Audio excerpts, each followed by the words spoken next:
Who do I see in the chat? Excuse me. Who do I see in the chat? I see the fish tank barn. I don't know if there's a good way to make a song about the fish tank barn. The fish tank barn. It's a barn in the backyard full of fish tanks. I don't know how to make a good song out of that one. What's up, everybody? It's Friday. It's Friday. Somebody got into the show super quick, so, you know, that cools down the amount of singing as soon as that number goes from 0 to something. Hopefully everybody is having a magical mystery Friday. That doesn't rhyme. It's supposed to be like fish farts Friday. Yeah, fish farts Friday. What's up, everybody? Good to be here. Happy to be here. I got myself a empty abode today. The home is empty. And, you know, I was thinking about it. I was thinking that I would be pretty excited about the house being empty, but I already kind of missed my baby being here. And Olivia. That's right. Where is Victoria? She's coming. You know, there's a certain point in time where you do have to recognize the fact that you get to choose your partner, but you kind of just get a baby, right? And she's awesome. I have no complaints about her or whatever. But I miss Vicky. I wish she was here right now and we could hang out and I don't know. Play Scrabble, I think. That'd be fun.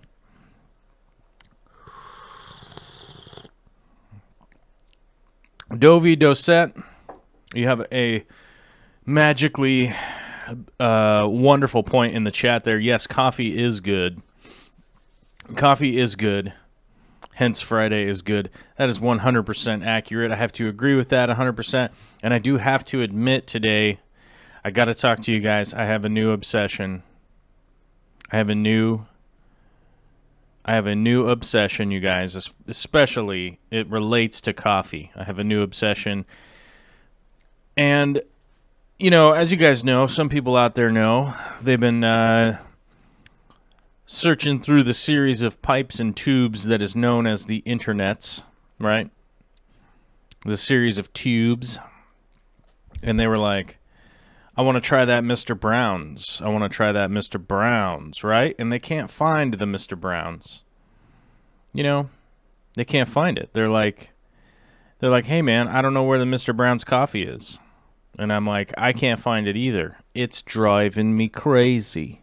So I've gone in a different direction.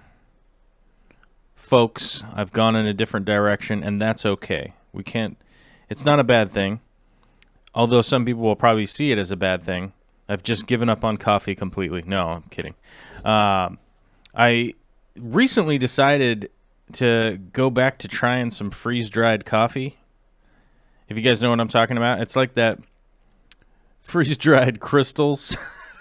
It's the kind of crap you take with you on a deep hiking trip through the mountains, through Hill and Dale, you know, to save yourself a couple ounces of weight. You know what I mean? You don't want to be carrying those heavy coffee grounds. You got to take that freeze-dried with you. That freeze-dried, and then you take it out of the jar and put it in a Ziploc bag and throw that in your pack and take it with you. And that freeze-dried stuff, that even works with, like, cold water. Now, I wouldn't recommend trying to go that route. But it does work. It does. You just give it a little stir action. And I have to admit, I'm a little bit obsessed with it right now. It's so good. It's so good. It's so bad it's good. It's like, it's so bad it's gone back around to the other side and becomes good. You know what I mean?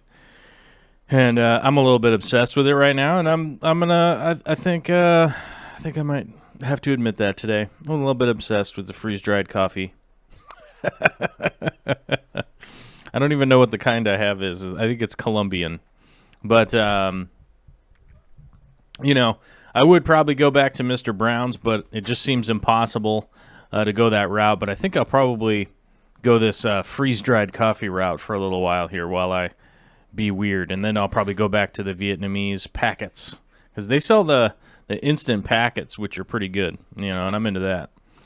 So, but I haven't been to the Vietnamese grocery store in quite a long time.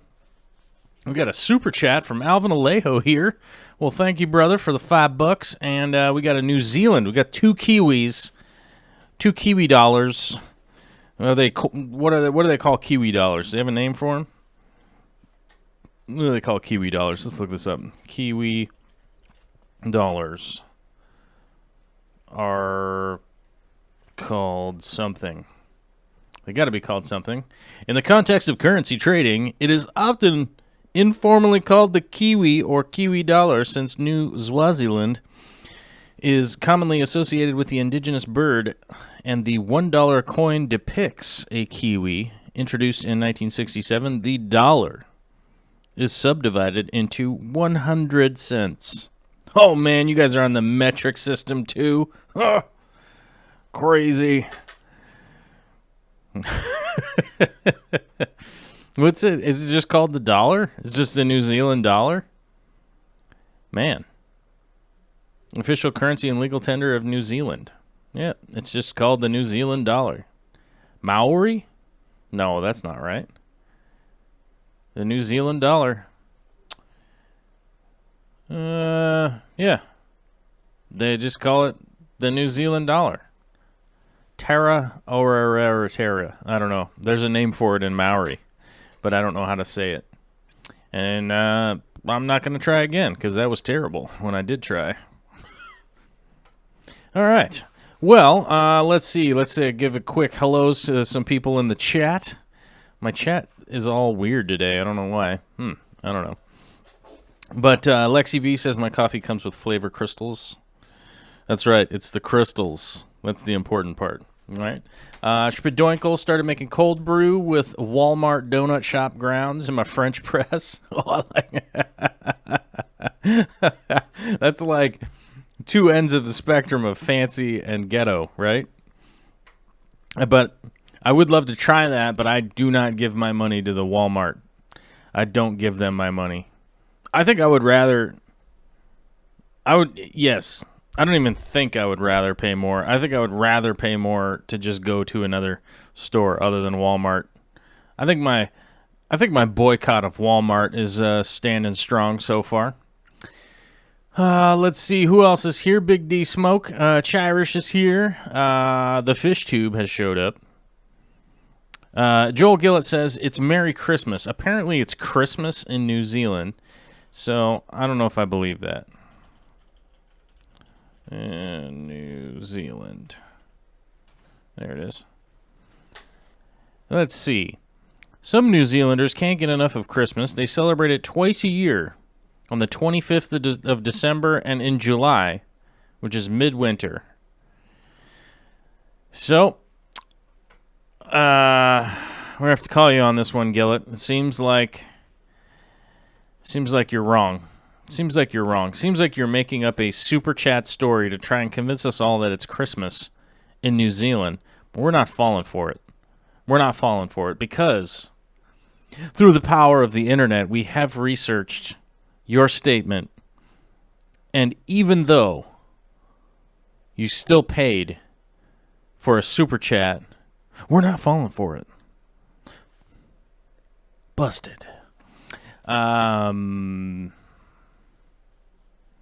Let's see. Justin E. says, hey, Joel, how are you, Mab? Oh, man.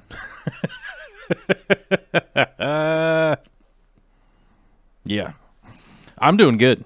I can't complain. No complaints. Got a little date night tonight with Vicky. We're just waiting for her to get home, so that's going to be pretty good.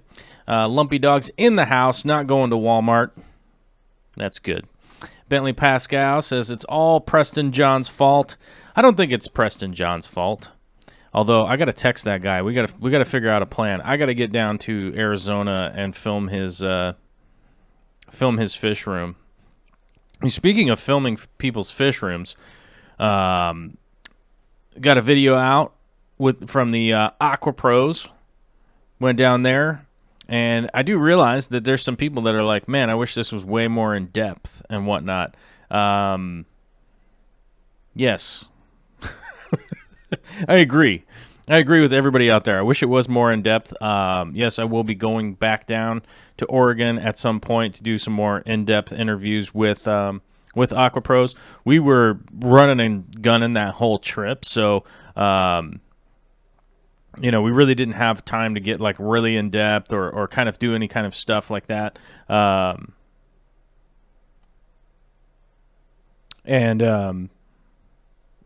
We were running and gunning. We were very busy, and we had a lot of stuff going on. And, it was kind of just basically the interview that I could get. And then he hadn't released a video yet about that tank, so I felt like it kind of would have been weird if I had released it first, and then it kind of got on the back burner. And then I was like, I should put that out. I think people would enjoy that, get a little bit of the rundown on how he set that tank up.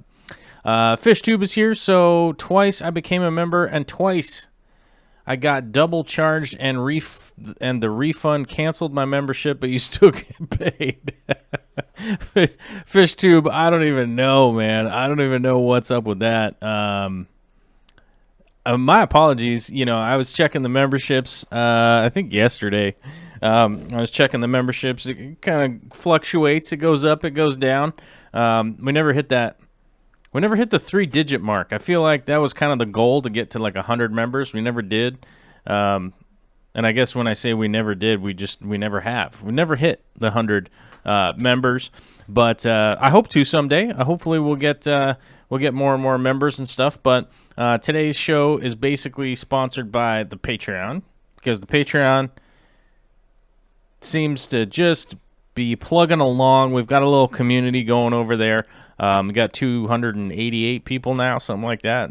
When I looked at it as I was warming it up for the show, which on Friday's show we go over that kind of stuff, and hopefully we'll have more and more content coming out for you guys. I know that there was a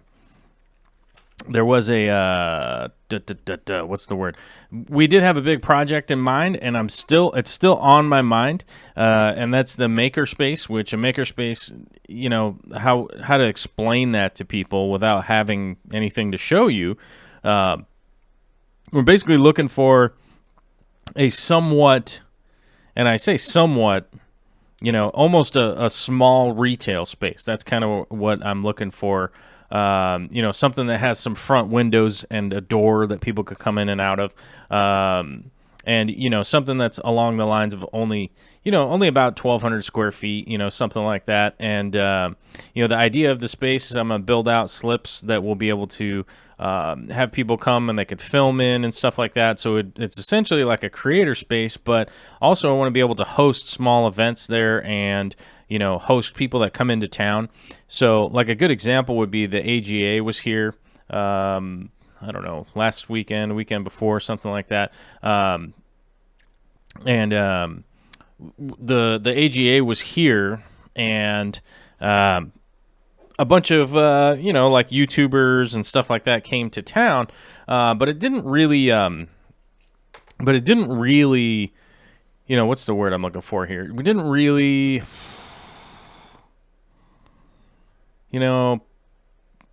have like that much of an opportunity. So like a couple, like two people I'll use as examples because I know they wouldn't get mad at it. But Lucas Bretz was here, and Zenzo from Tazawa's Tanks was here.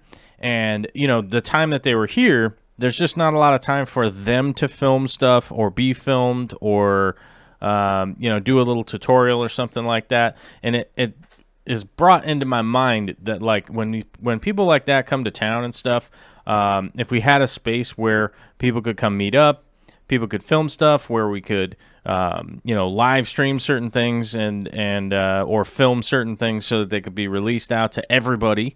You know what I'm saying? Like, it's hard enough for people to travel in just the United States. Like, if you're coming from Florida, even just Florida to where I live is a long flight.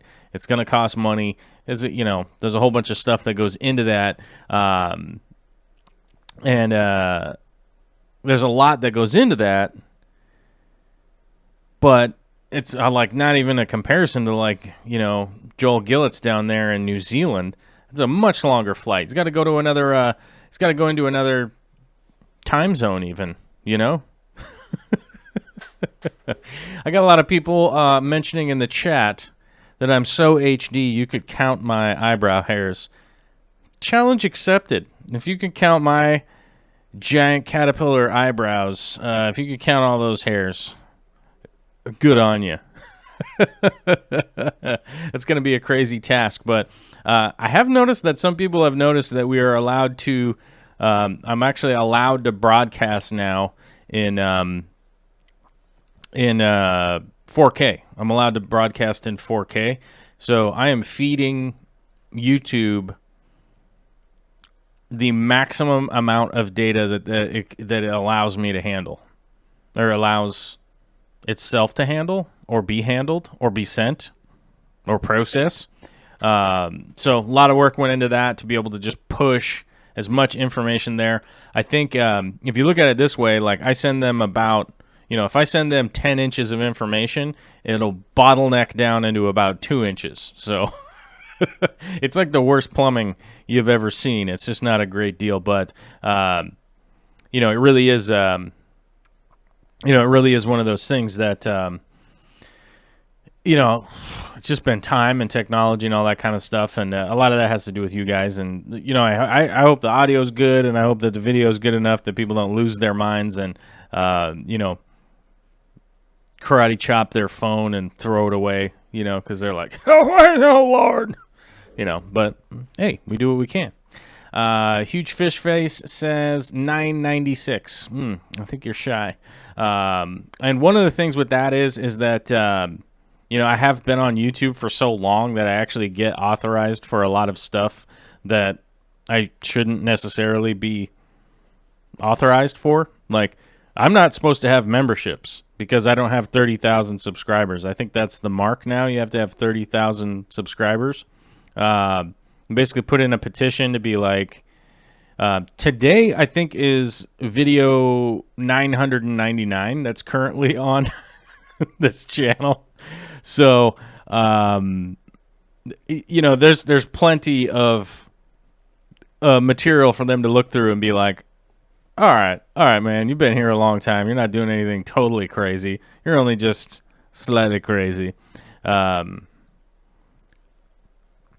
So, we've got some okay on some things. Famous Jones says that's why you look 20 years younger. I think I'm not as tired as I was with the baby now. I think I actually get like a couple of hours of sleep now, whereas I wasn't before. Ove Nyland, matin filtration in 190 gallon. Personally, I wouldn't. I don't think I would do a matin filter in a 190. I don't think I would do a matin filter in anything over 40 gallons. They're just so unwieldy to like mess around with and maintain. And in a bigger tank, I think that there's just better forms of filtration because you could easily just do a, an overflow and stuff like that and put the matin filter piece in front of the overflow if you wanted to, stop things from going over there. Somebody was asking, where did I get the puffers? I got the puffers from Preston John, man, and you can check them out. You can actually order from Preston John now. He actually has them hosted. That you can order some of the shouted any. I don't know if I ever am saying that right. I normally call them Scootin' Fruity puffers because that's easier for me to say. That's where I got them, and you could get them too. You could just order them up, and they'll deliver them straight to your face. Wherever your face is, they'll be like, here's some puffer fish, guy. Or gal. Whoever. And, that's where I got mine. I'm very happy, and to be honest with you, I will be getting some more at some point in time. I'll be ordering some more. Nick's Fish Room, at work, wasting time, taking advantage of blazing fast internet. I like it. Select Pet just showed up. What's up? All right. So today's main function of the show we might as well get on it. Is, as I mentioned earlier, and as I will continue to mention, from the patronizers, the people on Patreon, and to those of you out there that like to post comments on my videos and be like, man, you mentioned Patreon a bunch of times. Cool. Because you know what I hit when you post that? I hit delete. And I say goodbye. I say see you later. Because here's the thing about that I know that the people that are posting those comments aren't the kind of people that are willing to post up $1 a month. You know what I'm saying? And I have a huge amount of gratitude and appreciation for the people that are like, I like what you're doing and I want to help you out. I'm personally Patreon some other people. Not only does the channel Patreon, but I personally Patreon some other people too. The content that I like to see going. And I look at it this way. It's kind of like, National Public Radio. It's funded by, a bunch of people that are like, hey, man, we want you to keep doing this. We want it to keep getting better. And I feel like it's getting better. And it's getting better. And things are getting, things are getting cooler and cooler. There are some really cool projects that I can't talk about, but there are some cool projects other than just the makerspace, which I'm excited to do the makerspace, but every place that I've found that is within the budget is like, what Michael Jackson video is that? The one with the knife fight at the beginning. Oh man, I gotta look that up because I won't be able to keep the show going. Michael Jackson video with knife fight in the intro. Let's see. Michael Jackson's 20 greatest videos. You Rock My World? No, that's not it. Uh-oh. Here we go.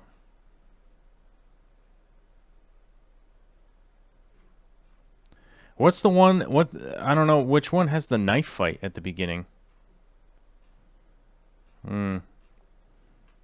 Rolling Stone is not a helpful website. Is it Beat It? Let's see. Beat It is a song written, performed, released on February 3rd single. The song is also notable for its music video, which features Jackson bringing two gangsters together through the power of music and dance. Oh, that's right. And Eddie Van Halen is on that. You guys would be surprised how many tracks like Eddie Van Halen is on. But yeah, Big D Smokes got it. Beat It. It was Beat It. The knife fight in the video. And it is the goofiest thing you guys have ever seen. And now I completely forget even why I was talking about that. Oh, yeah. The makerspace. Basically, if you watch the Beat It video with the guys doing the knife fight at the beginning, that's pretty much what I've been able to locate with the budget that we're at. But that doesn't mean all is lost. We shall continue ever forward. I'm still looking at spaces and talking with people, and hopefully something will come up that will work within the budget. And of course, as I've heard from a lot of people, I think Barbara mentioned this to me. Barbara Jackson, I don't know where you are. I haven't seen you in the chat. But when she was here at the AGA, I think it was Barbara or Ginger. I'm not 100% on which conversation I was having. I think it was either Ginger or Barbara. I forget, and my apologies. But I said, man, I really hope you win the lottery because you could do all these crazy projects. And I was like, well, hot dang, I hope I win the lottery so I could do all these crazy projects. It's always the thing that is in the way of like, man, like, am I going to set up a 5,000-gallon aquarium? Like, yeah. Oh, wait, how much does that cost? Oh, that I can't do that. Never mind. And somebody asked me a while ago also, and I completely forget who that conversation with, but they were like, is your goal to just do aquariums and stuff? And I'm like, is it weird to say yeah? Just call the space MySpace. Yeah, I mean, I guess I could call it MySpace. Or I call it, like, My Spacebook. You could compensate for the quality of the space with some cool dance moves and amusing witticisms. I tried. The unfortunate thing is the only ones that pop up are just have, within the kind of price range we're dealing with. It's like the price range that we're dealing with is within range that we'll be able to maintain it. I guess I'd put it that way. So that it wouldn't be this like crazy encumbering thing, for, all intents and purposes. It's not like I'm looking at places that are like 10 grand a month or something like that. Obviously places that are like 10 grand a month have like a gates and robots with lasers, like to keep people safe or whatever. Initially, like if we're talking about these sort of kind of crummy areas and stuff like that, if it was just me, if it was just me working there, I wouldn't be that concerned about it because reasons. But I want to consider the fact that fans would be able to come to that location, because that is one of the big things. That's like the big key to me, is that, obviously, well, I don't know if we'll ever have a space that could have like 100 people at it or something like that. But I honestly feel like if it's a space that like 10 or 20 people could comfortably come by, the key for me is literally like having actual people show up. Like Big D Smoke is local. He could come. You know what I mean? Even just to that degree, like somebody happens to be in town or something like that, and you want to come check out some of the projects in person, like that's the key. That's the big goal for me. Let's get to the Patreon post of the week. Patreon post of Patreon post of the week. Patreon post of the week. Oh, people gonna freak out because I'm singing in the middle.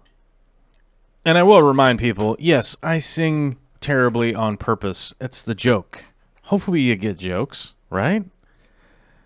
Everybody on here get them jokes. It's like 100 people in here right now. Somebody in here got to get jokes. I don't know. Keep it fresh.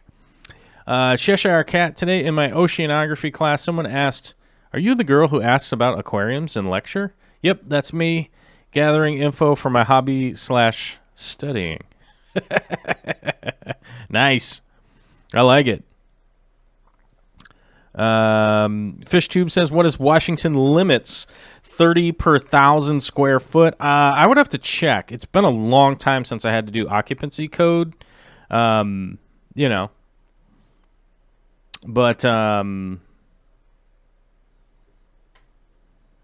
yeah, I would have to check like occupancy code, but you know what I mean. I think it's something along. I think it's 50 per 1,000 or something like that. I don't know. I'd have to look it up. Let's see. Famous Jones says, Joel, you now have me watching Michael Jackson videos while listening to you. Yeah, I mean, hey, those early Michael Jackson jams are intensely good. You got to admit that. Barring any of the weird personal weirdness that guy had going on, whether he did or didn't, I don't know. But his jams were pretty top notch, man. You can't really argue that. Nebraska SXHC says, not big. The budget not big enough. I got you, fam. With a $5 super chat. Thank you. Uh-oh. So, sorry, guys. Because the baby's not here, I literally have to keep my phone on me. I don't think Victoria realizes that it's 3:30. I think I'm going to call her. All right, guys. We're going to call her real quick. If I can figure out how to make phone calls with my phone.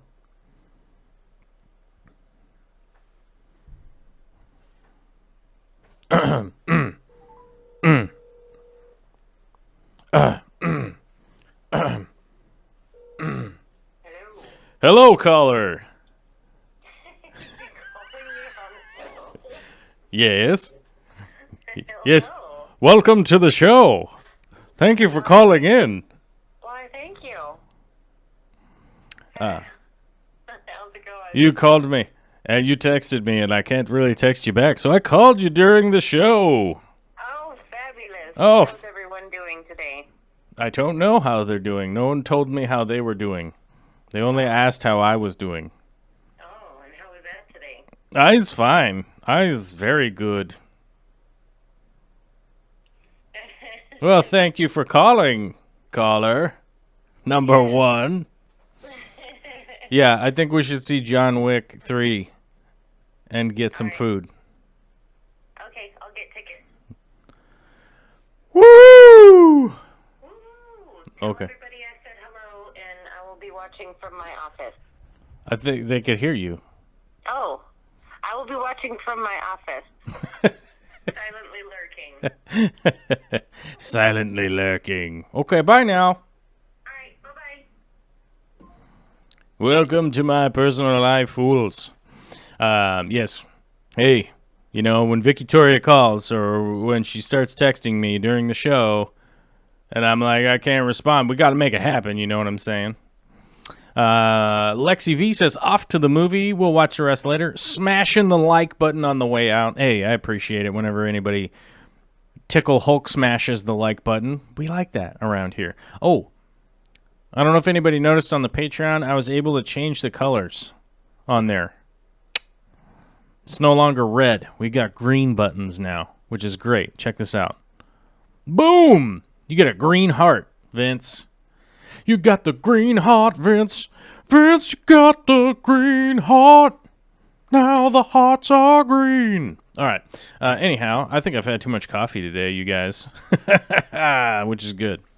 Anyhow, back on to what we got going on here, which is a post from Vince Grippa, longtime supporter, first-time caller, right? First-time caller? No, he's not a first-time caller. He's a longtime supporter, and we got them good vibes. You know what I'm saying, from old Vince. He's our electrician buddy, which reminds me, I do have to send him a picture of the funniest electrical panel ever. And I guess I'll let you guys know. It's a sub panel that has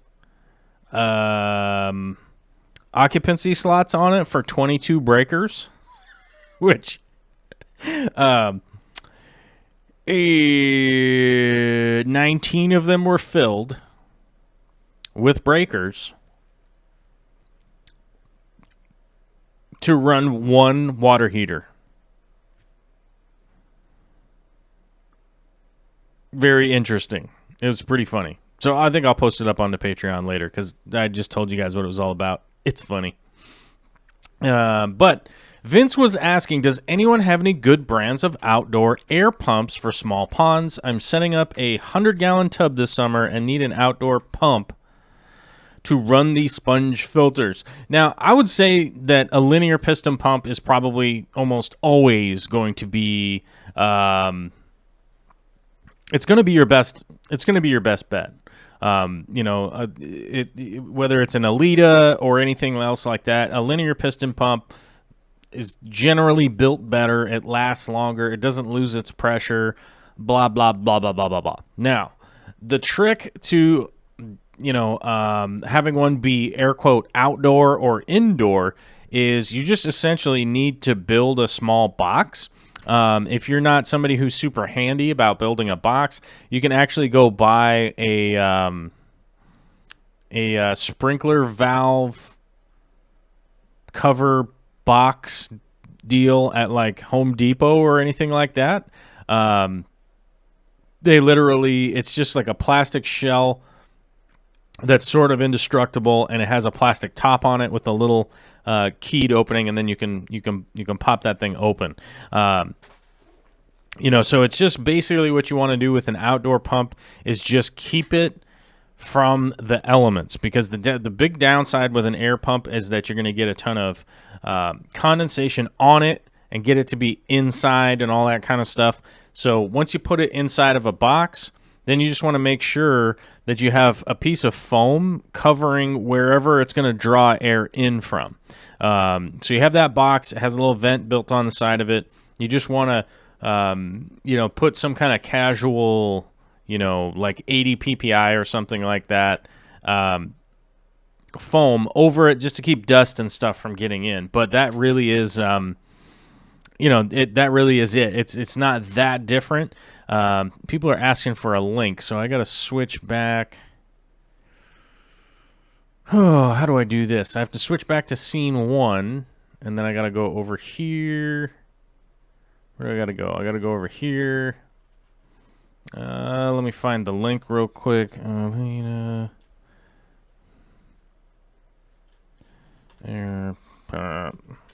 See if we can't find one here real quick. Out of my Amazon stuff. Amazon stuff. Where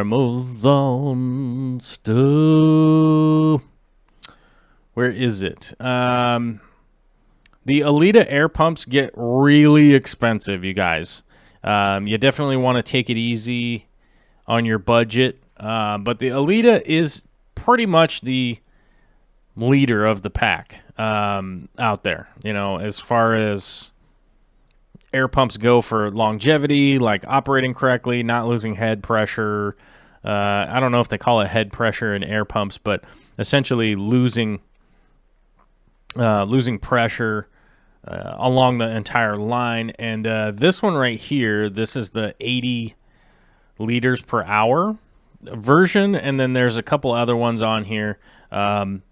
Now, obviously, this one's like $215, but the reality is like 80 liters per hour as listed on their deal is 6,000 suitable for ponds 6,000 plus, right? So it gives you an idea of a pond with 500 plus square feet. So you start to think about that. It's like, 500 square feet's a pretty big pond, if it's 10 feet by 10 feet, right?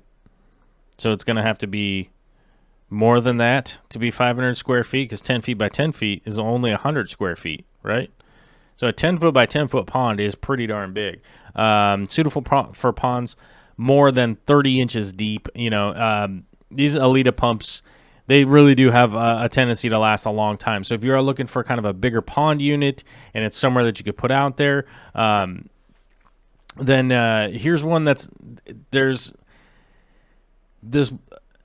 one that popped up on here that I recognize, that I've used before, and maybe you have a problem with Alita and you really don't like them. The other one I can recommend is the Blue Diamond. This one actually does work fairly well also, although it basically is the exact same price point. This one's like $217 instead of $215, so it's kind of like, you know what? Pick the one the brand that you like the best, that hooks up exactly the way you like. But I've used the Blue Diamond ones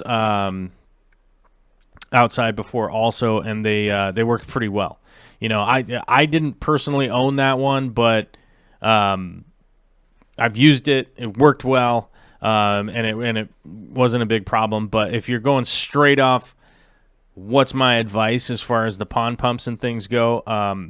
And pretty much any pump, is that I would say to stick with an Alita, because those ones just, in my experience, have lasted and lasted and lasted and done exactly what they were supposed to do. So hopefully that helps out with that. I feel like, did the chat stop chatting? I guess I started talking about air pumps and people just can't handle it. They just had to stop talking.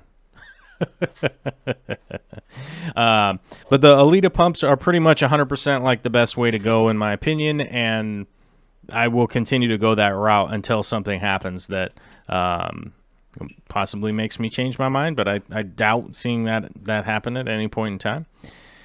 Lisa C. said, I've had good luck with active aqua pumps for an affordable summer pond pumps. I've never tried those, so maybe those are a good option, and that's something you would like to try out.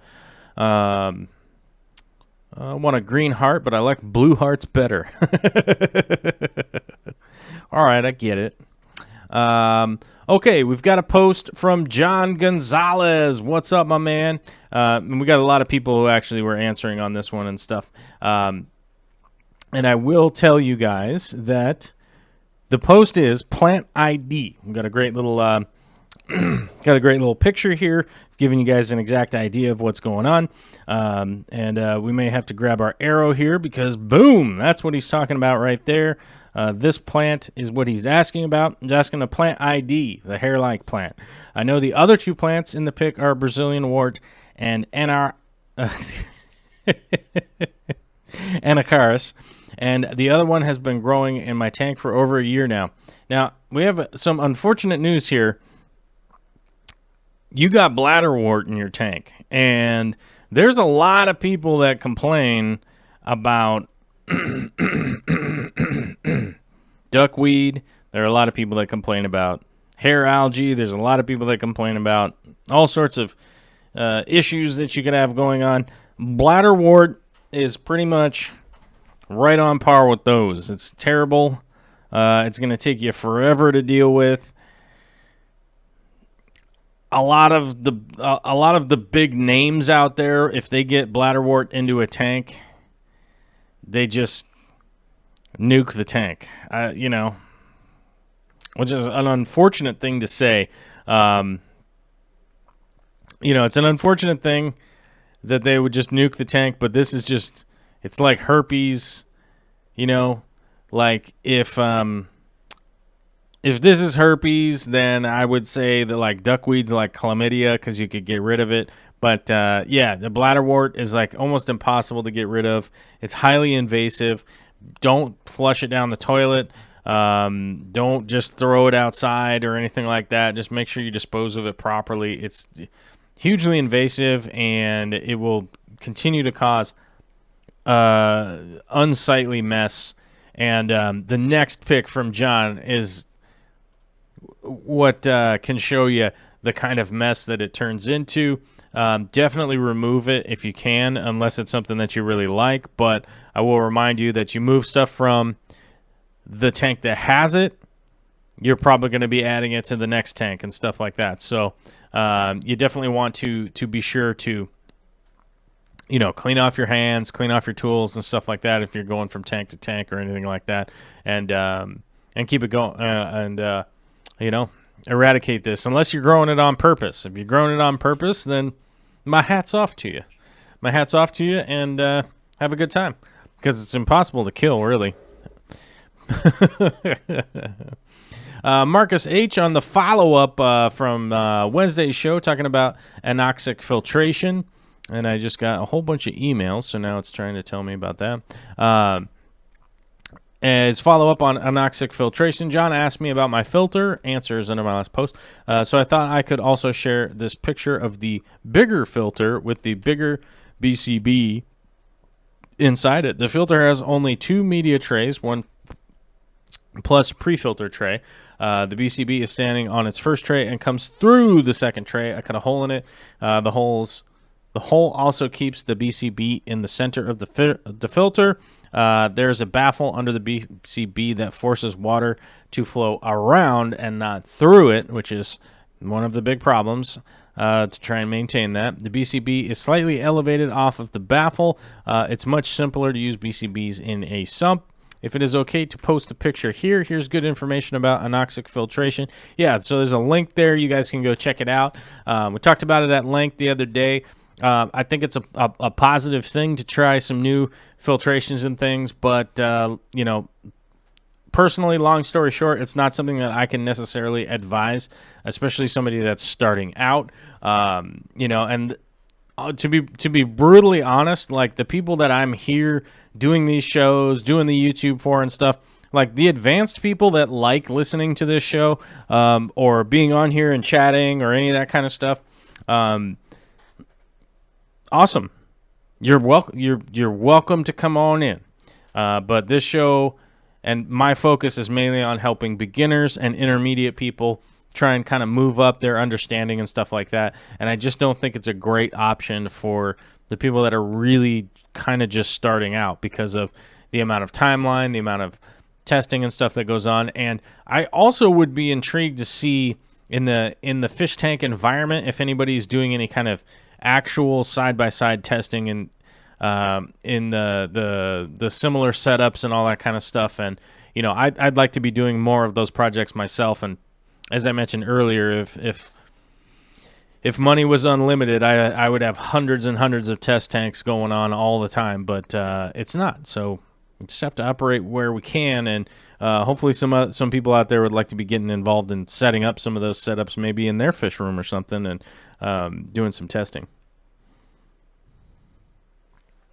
Elfflower 1 stars. Everyone have any end story that you think might happen on the Game of Thrones?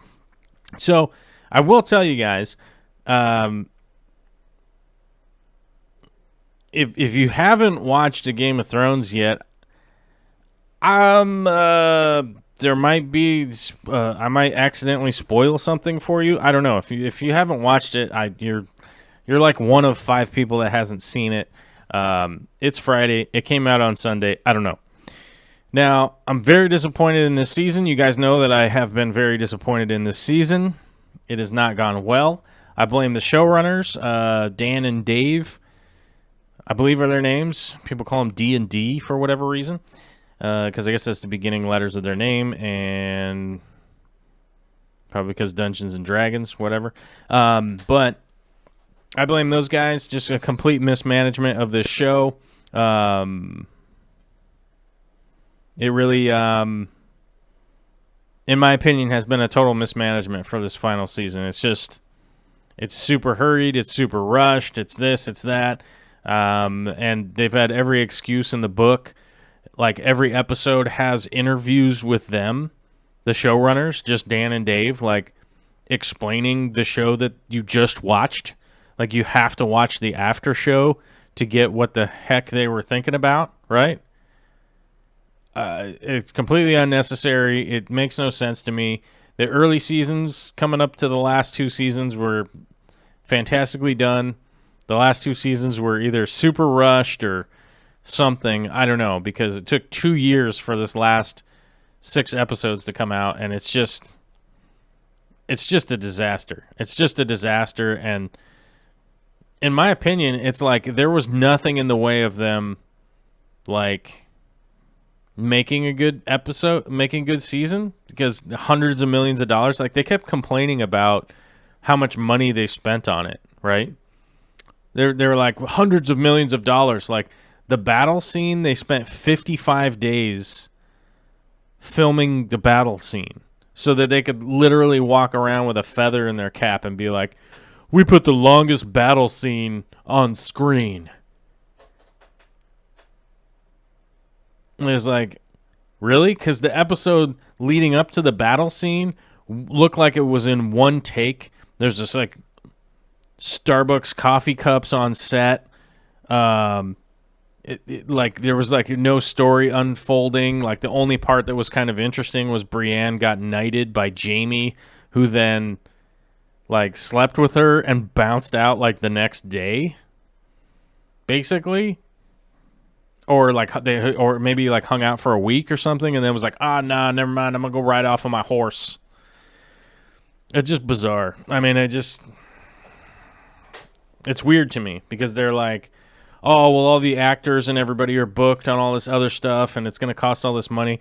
I was like, yeah, but you spent the last 2 years making these episodes. Like, you spent 55 days filming a fight scene, right? That's like endless money just pouring out all over the place. That's almost 2 months straight of shooting. So I'm like, if they spent 2 months shooting with just one crew, right? Like, let's say they only had one camera crew, which on a show like that probably has 8 guys working cameras. So they probably have a cinematographer, a focus puller, maybe there's even more than 8 guys. There's probably 16 guys operating the 4 cameras on set. Let's say that they work 12 hours a day. They should have like 1,000 hours of film stuff to be able to put, and then they just like, they're like, the episode was 56 minutes long, right? Then they're like, oh, we're going to add in some more stuff because we told you that each of the final episodes of the final season were going to be 2 hours long, but none of them have been 2 hours long. So it's just a mess, and I'm really disappointed. I'm just really, really, really disappointed by the whole situation of the way that they've gone. And Scott Schatt says, after the Game of Thrones, those guys are doing Star Wars. That's right. Disney gave them a 3-movie deal to do Star Wars after The Rise of Skywalker, which, like, okay. Like, I hope that they're going to be good, but you heard my big sigh there. Like, I'm guessing that the first movie will be good, and then the next two will be super hurried because somebody will have hired them for their next project, right? They're going to be like, oh, we're going to reboot Lost.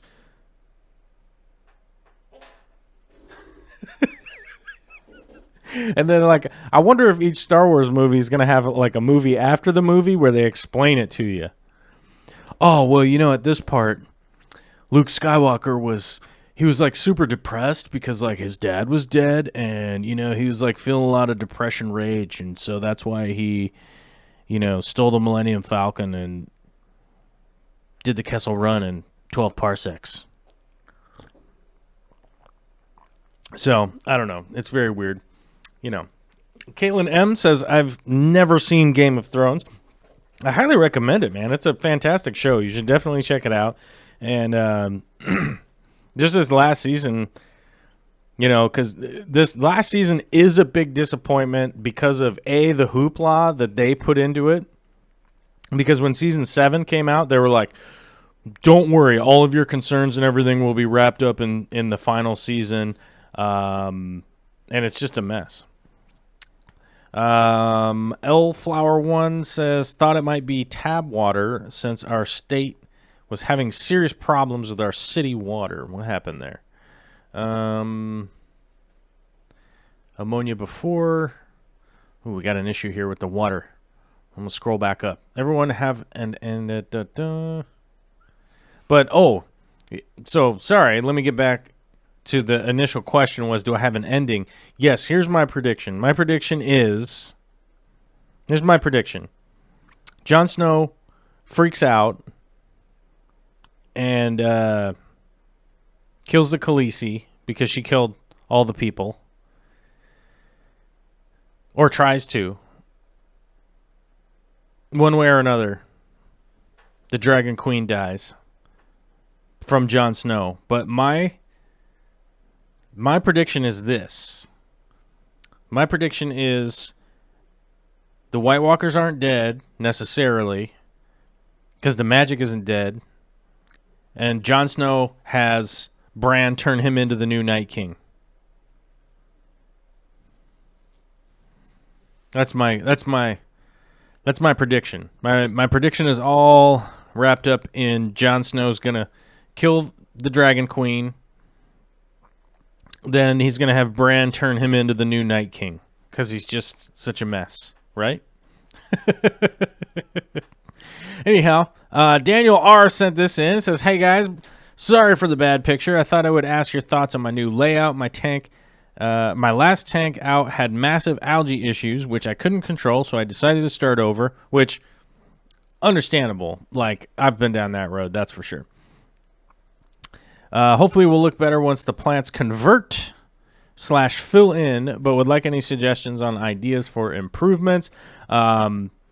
Off the top of my head, I would say, let's see, where's my arrow? I gotta get my arrow.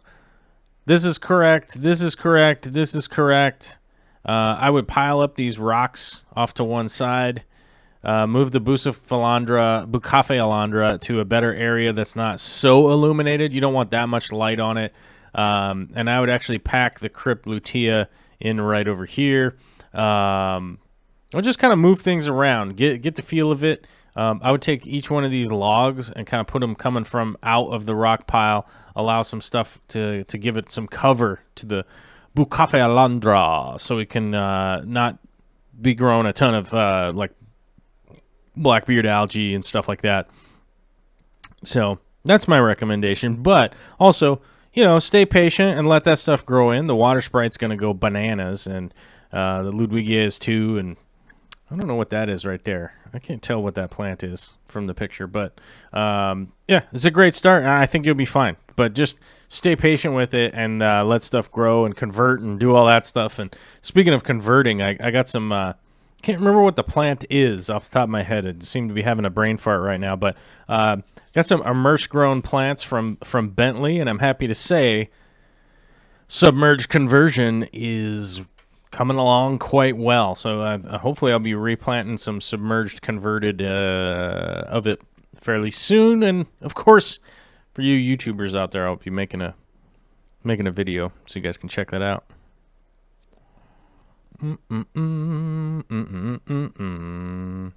Mark Vickery says Rogue One was amazing. The last sequel trilogy of Star Wars has been trash.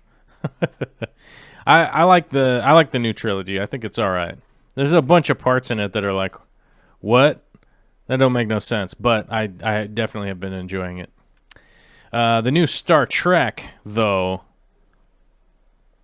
the new Star Trek is just simply genius. So if you're not happy with Star Wars, you know, you could just come over to the new Star Trek because that is genius. J.J. Abrams is, guy's a wizard. Figured out how to have that whole series make sense again and be contextual and be good. Jessica Thiergartner, Thiergartner. Oh, there's an R in there. I've been missing an R in there. As you guys know, Jessica is a lovely mother, and she's gotten into fish tanks because of her son. Says, my son has now deemed the tank as shrimp apocalypse. By the way, Joel, is the plant there ready to separate? Yes, I would separate those clumps out of those plants for sure. Shrimp apocalypse is a great name for any aquarium, especially a shrimp aquarium. I mean, it's almost even kind of a better name if you like weren't a shrimp aquarium, you know? It would be like, why do you call it shrimp apocalypse? And just be like, because. And, oh, you guys, we have to take our hats off today because this reminds me of some sad news on the internet front.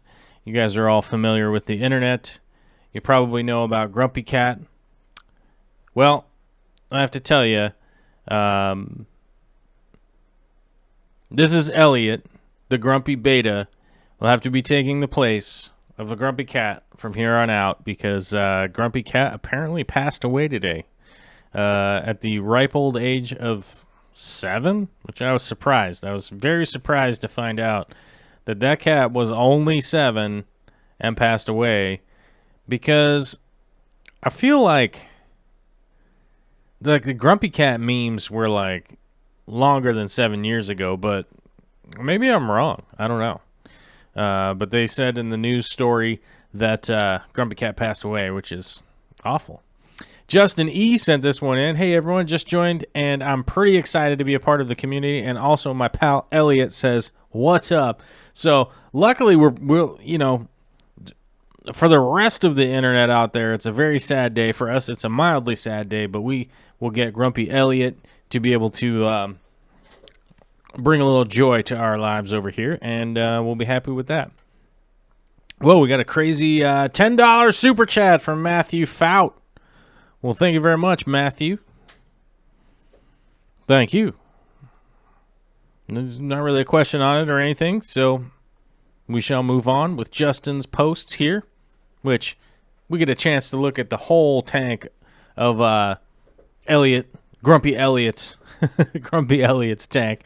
It says, hey, everyone, I just wanted to share my low-light planted 5.5 gallon for my beta. I just got the final touches done on it, and I'm really happy with how it came out.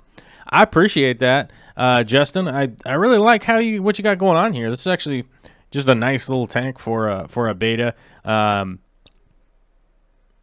I think it's probably just going to work out pretty good long term. Any tank that small, just bear in mind that to everybody out there that you're going to have to be doing a lot of trimming and stuff, and then a lot of trimming and stuff, and just stay on top of it. But the Anubias and everything that's in there is probably going to work out quite well long term for you because it just it's not that high demand and everything, and I like it. I like the setup, and I like the stump action that you got in there. I always like when it's coming out of the top of the water, peeking out. Oh, well, here's a picture of it peeking out on the next little post here from Justin. Looks like it's got a mixed LED light over it, which is probably going to work pretty well. He's already having some slight issue with plants needing trimming already. I definitely have to admit on my own behalf that I am pretty appreciative of running big tanks and not a whole bunch of nano tanks anymore, like back in the day, because I used to have to trim them constantly, and I would always lose my mind about rescaping them nonstop. I was always rescaping them.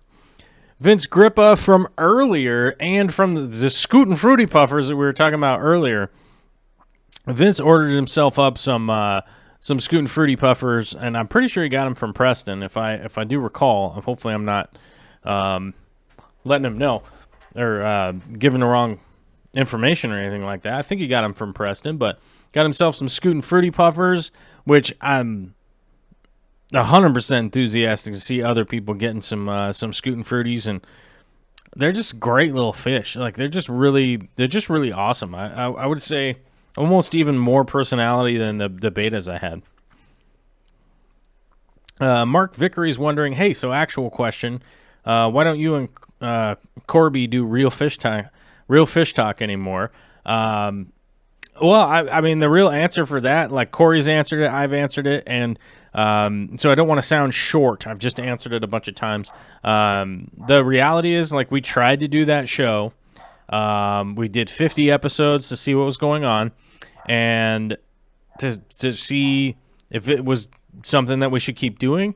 And people liked it, but it basically was just a show that was really stagnant as far as people watching it, people sharing it, all that kind of stuff. And, you know, it's one thing that I got to remind people out there, like if you aren't watching and liking and throwing comments on videos that you want and channels that you want to keep going, I would encourage you to do that, because it's really what is the driving factor behind getting some growth, you know. And if somebody's doing some work as far as a business or anything like that goes, like, you got to have some kind of growth. And the unfortunate thing is, like, the Real Fish Talk went like this. It went whoop, and then it just kind of flatlined. And, like, it wasn't growing. It wasn't, like, showing signs of doing more or more.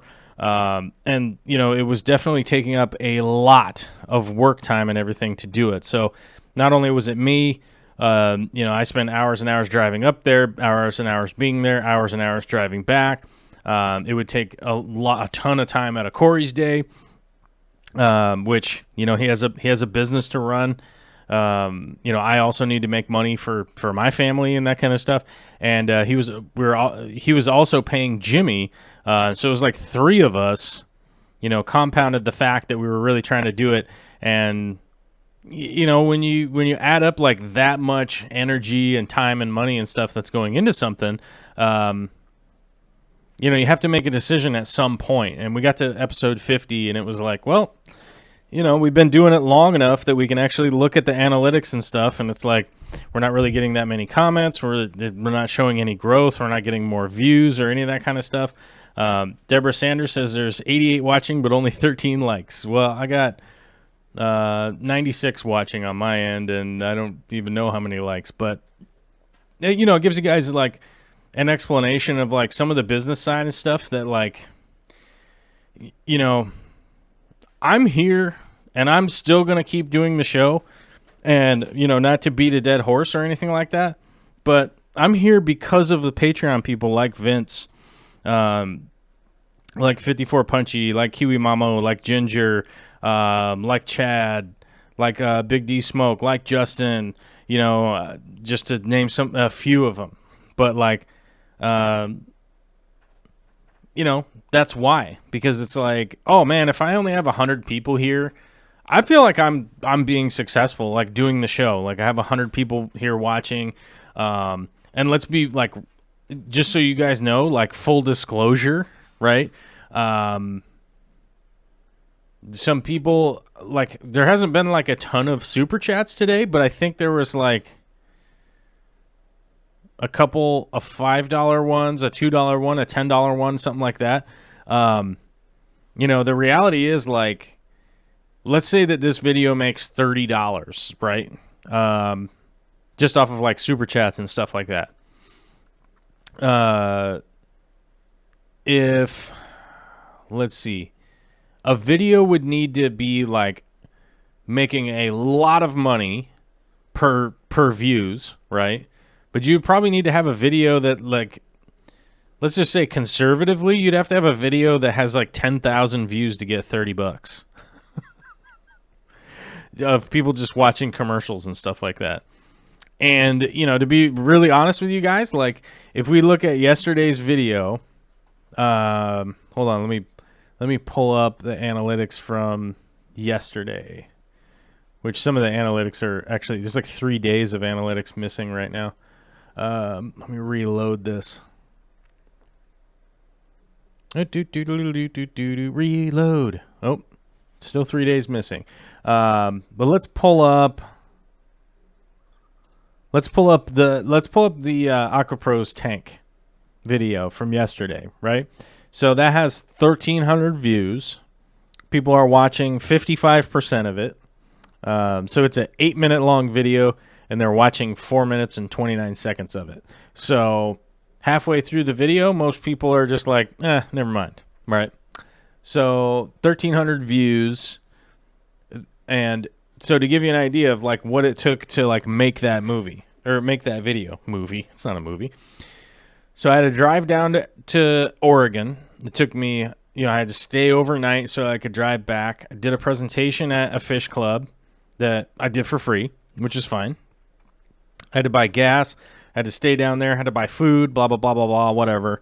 None of that's really that big of a deal. But if you think about it, you know, I had to travel all the way down there, had to travel all the way back. Then we had to edit the thing.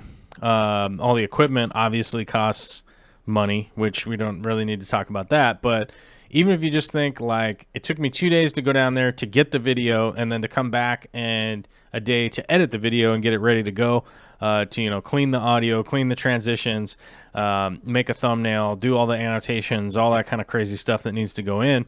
Plus, if I use music that needs licensing, I got to pay for that, right? So all this stuff kind of adds up.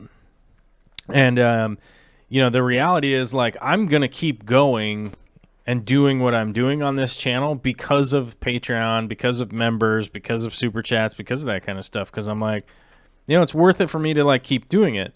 Now, obviously, The Real Fish Talk is even still, to this day, like, more popular than my live stream here. But it was operating at a deficit, just in the fact that, like, because it was the middle of the week, right? It was a work day. We were doing it on Tuesday, which meant Corey wasn't work on a work day. I wasn't at work on a work day. I was doing The Real Fish Talk, which none of us were getting paid for it, except for Jimmy was getting paid from Corey, right? Because he's on Corey's payroll. It was costing me gas money to go up there to do all that stuff, and it never even paid to pay off the gas money. So, you know, that's just like the reality of the business is just like, well, if we're operating at a crazy deficit, then everybody just ends up going away, right? Like, you just end up going away. It's like if you have somebody opens up a retail store near you and no one ever buys stuff there, they just end up closing the door. So that's pretty much what happened with The Real Fish Talk. And like I said, like, I'm not super concerned about like my channel here personally, because there's like 300, 400, 500 people that are like really engaged with watching my channel. And I'm like, hey, that's cool. And if any other people want to come and go or anything like that, like, all right, you know, but I'm literally like in it for like doing this channel and all that kind of stuff is for the 500, maybe it's 1,000 people. I don't really know. I'd have to like really break it down, but for the like 500 to 1,000 people that are just like, cool, man. Like, I'm into that. Like, they're into just whatever we're doing here. I'm just going to keep doing it. So That was a really long talk about why the real fish talk went away. Sorry about that. But Vince got his Scootin' Fruity Puffers. Jason Rayburn sent this post in, which I'm kind of excited about, and I have to apologize immediately because I tried to find this video for today's show. I can't find it. It's somewhere in my... it's somewhere in the depths of hard drives somewhere. I looked through a bunch of hard drives to try and find it, to try and do... let you guys see some of the video of like how these tanks are set up, because he's asking, hey Joel and the fellow Oceaneers, that's you that's you guys, by the way, here's a pic regarding what I was curious about on the live stream, and that was the Aquarium Glazer fish warehouse video, that all the tanks appear to be supported by parallel steel bars several inches away from the corners. As Joel mentioned in the live stream, maybe they welded an L bracket on so the corners are in fact being supported, but I wonder why not just have the bars all the way out under the corners. There's likely something I'm missing to this layout. However, it did make me wonder how far away from the corners you could be without disaster. I'm sure many of us have had one side of our 10 gallons hang off the shelf and nothing cracks, so I wonder if there's a known safe range one can support a corner without it being right under the corner, purely out of curiosity and desire to know.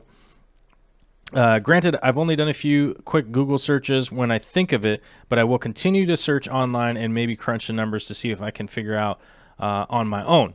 What do you guys think? Side note, if you haven't checked out Joel's video on Aquarium Glazer, give it a watch. It's awesome. Thanks, Jason. I really appreciate it.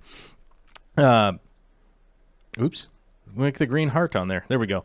And like I said, I do have to apologize a little bit because I'm still looking for the video to try and figure out like where that is to get a good idea. Now, one thing I will remind people, like these are... they're not rimless glass tanks, but they don't have the frame. They don't have that plastic frame, and so you're basically looking at a cube. And a cube has its strength because it's a cube. So it's basically because of the cube shape of it is really what's holding up, and the rigidity from the fact that they're made out of thick glass. There's just a thick glass on the bottom. It's not going to bow that much, and it's being held together by the fact that it's a cube. They also have the Euro bracing on the top, which is adding to hold it together. And I don't know if there really is a bit of math out there as to how far from the corner. I personally don't know how far from the corner you could go to do this. I have seen tanks set up this way. And I really was racking my brain to try and remember exactly how these were set up. So I'm going to try and find the video, and hopefully I can bring that to you guys at some point. The Fish Keeperist posted this up and said, my only panda shrimp crawled out of my tank sometime last night and woke up to find this. That's always just a drag, isn't it? That is always a drag when your shrimp crawls out of the tank and gets lost in the shuffle and dries out. Although I guess maybe on the minor upside that it could be a little bit of fish food, free fish food, I guess. I don't know. But yeah, it's a drag. Alyssa agrees. This makes me so sad. Yeah, I mean, I never like to see the high-end shrimp like that getting lost in the shuffle. But we do have a post here from the Mike Howie, who is the Fish Tank Barn. If you don't know who the Fish Tank Barn is, you better go over to the Patreon here and click on this link and check it out. It says, it's been a couple of weeks since I updated the progress on the fish barn. I cleaned up the wires in the rack in the top picture. Last week, I redid a 120-gallon plywood tank. I haven't decided on what to put in it. If you are interested in more in-depth updates on the Fish Tank Barn, you can check out the channel. Yeah, he's got his link on there. You can actually go check it out. The Fish Tank Barn progress and watching Mike come along is awesome. I love this. I love seeing the evolution of somebody who's new to YouTube and like figuring it out and learning new stuff and doing things. And also, it's got fish tanks and building fish tank stuff. And I love that for sure. And he's also got some awesome saltwater stuff happening in there. Jason Rayburn sent this post in. It says, hey, everyone. What skill or knowledge do you have that you thought was unrelated to the aquarium hobby but found out to be quite useful? On the flip side, what skill or knowledge have you realized you would like to gain after spending time in the hobby? I'm interested to see what everyone has discovered and learned with their different views and experiences. I'll leave mine in the comments. I think personally, I never would have thought how much construction goes into operating a lot of fish tanks, from, I don't know. So I'm trying to think of like the young version of me. Obviously now it just seems completely normal that I would build the stand, I would do the electrical, I would do the plumbing, I would do the drilling, I would do all that kind of stuff. Like it's all stuff that I do on a regular basis, and it seems really normal now. So I would say it's probably all of that stuff, and I would say, because yeah, I think that would be my opinion on it. Johan sends this in, and it is our fish of the week. And I can say this is a fish that I've had before, the Xanthic Synodontis eruptus. The Synodontis eruptus catfish is also known as the featherfin squeaker, is from the rivers and lakes of Africa. Featherfin squeakers are called such due to their ability to make noises to communicate with one another. As a digger, the Synodontis eruptus catfish will appreciate a fine sandy bottom with large roots and hiding places in a tank of 50 gallons or more. Sensitive to nitrates, good water conditions are necessary. It prefers a current in the aquarium. It can be kept as a schooling fish or in tank with other Synodontis species. The Synodontis eruptus catfish may also be maintained with most African cichlids of smaller size. Currently, the Synodontis is not being successfully bred in the aquarium. Synodontis catfish are omnivores and should be offered sinking catfish pellets, freeze-dried bloodworms, and tubifex, plus a good quality flake food. Our water conditions, 75 to 82, so temperatures just kind of regular. KH 4 to 15, woo! And pH 6.5 to 7.8. I kept mine kind of on the lower side of the pH, but they're a really cool fish. I'll highly recommend to anybody that has kind of a larger size tank for them. A lot of fun, really cool characters, and a lot of fun to deal with, honestly, like on a pretty regular basis. Oh my gosh, we got a big old super chat here in the chat from Daryl S. With the $10 variety, so it comes bright yellow. It says, do you think 2 Fruity Tooties could live in a 40-gallon, or would it be safer to get just one? Really enjoy watching the show. Keep it up, brah. Daryl, I would say in a 40-gallon, I would probably go with just one.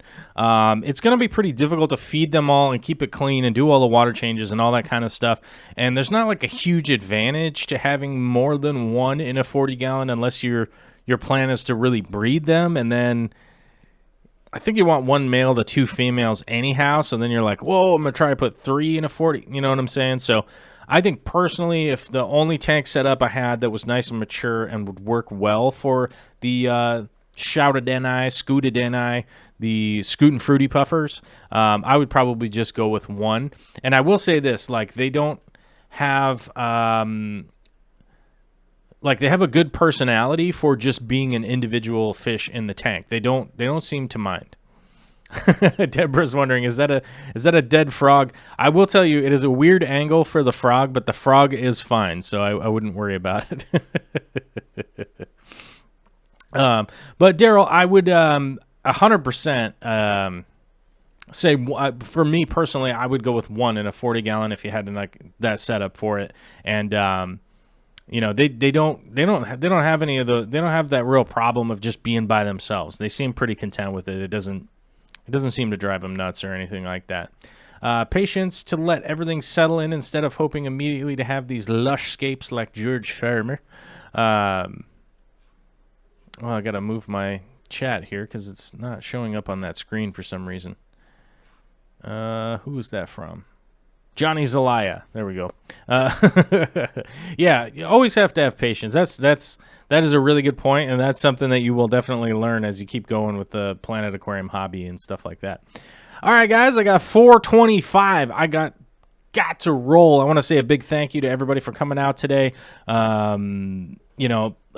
100% appreciate all your guys' support. We're just going to keep rocking and rolling. I know it almost feels like it almost feels like, you know, I don't know. I don't know what it feels like. It doesn't feel that great though sometimes when it's like thank you to everybody on Patreon, thank you to everybody who's a member, thank you everybody who thank y'all, you know. And maybe I don't know. I just want you guys to know that I 100% appreciate it. I really, really do. And we shall keep going. And we do have new stuff coming down the pipe, and we got things happening. And so it would be pretty good. Convicts from the Seven Nations, would I recommend Easy Green with Goldfish? Yeah, I certainly would. Daryl S. with a $10 super chat. Matthew Fott, $10. Nebraska SXHC, $5. Alvin Alejo, my man, with a $5 super chat, and Joel Gillett with those Merry Christmas from the Kiwi style super chat. Thanks, guys. 100% appreciate it. And as I said, like, I almost feel like I'm half the time I'm on here just saying thanks to people, and there could be worse things to be doing. You know what I mean? So hopefully I'll see you all soon. Hopefully you guys leave a comment down there. Hopefully you guys go post a bunch of stuff up on the Patreon and let us check out some of your projects and stuff like that, because I love doing the Friday show where we get a chance to look at your guys' stuff and see what you all up to. Hang in tight. Have a fun weekend, and I'll check in with you Monday.